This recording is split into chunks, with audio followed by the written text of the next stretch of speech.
Hey guys, coming to you from my laundry room. Yep, it is this tiny little space, and we have already added a few shelves to make it more functional, but I want to do something with this wall behind me. It's super boring. So I am going to do a feature wall with paint because we're renting and we don't want to A, spend a lot of money, and B, do something that's going to do too much, damage and lose our deposit. So I'm going to try it out and pop back in here and show you what I'm doing. Stay tuned. Are you ready to see what I'm doing? I am painting some little brush strokes on the wall. This is one of those things you can't overthink. You just have to do it. And I think it's turning out super cute. So I'm just dipping my brush. I have let me flip this around so you can see what I'm doing. I have a paper plate with some black paint, just dipping it in there. And then I'm just taking it and I'm just drawing it on the wall.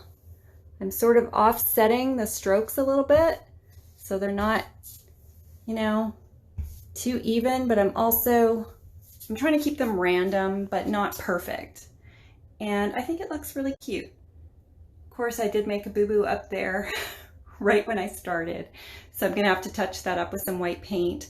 But I can't wait to show you what I do with this wall when I'm all finished. Keep watching.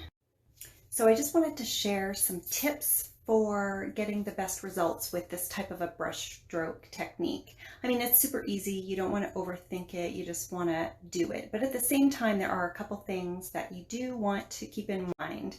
The first time I tried it, well, first of all, you want to have a piece of cardboard or scrap that you can practice on first before you take it to your wall. And I started off using this brush that it's kind of like my go-to furniture painting brush, and my strokes were really, really fat. So I went and dug through my box and I found a brand new brush that had never been used.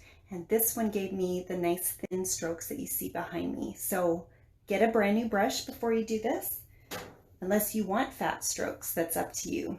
The second tip is I use this DecoArt Satin Enamels paint, which does have this paint has a top coat already built in, which means that my strokes have a little bit of a sheen to them, which is what I wanted. I didn't want to use chalk paint. I don't really think it matters, honestly, but I have owned this paint for quite a while and it was a little bit thick.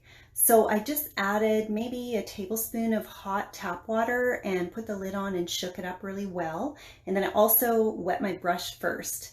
And that just helped the paint, I think, go on really smoothly. So if you're using an older paint, just keep that in mind. If you're using like a latex wall paint, I'm sure that you're fine without doing that, but you may just want to thin down your paint a little bit. And I'm going to share this whole room styled soon on my blog, so I hope you'll check it out.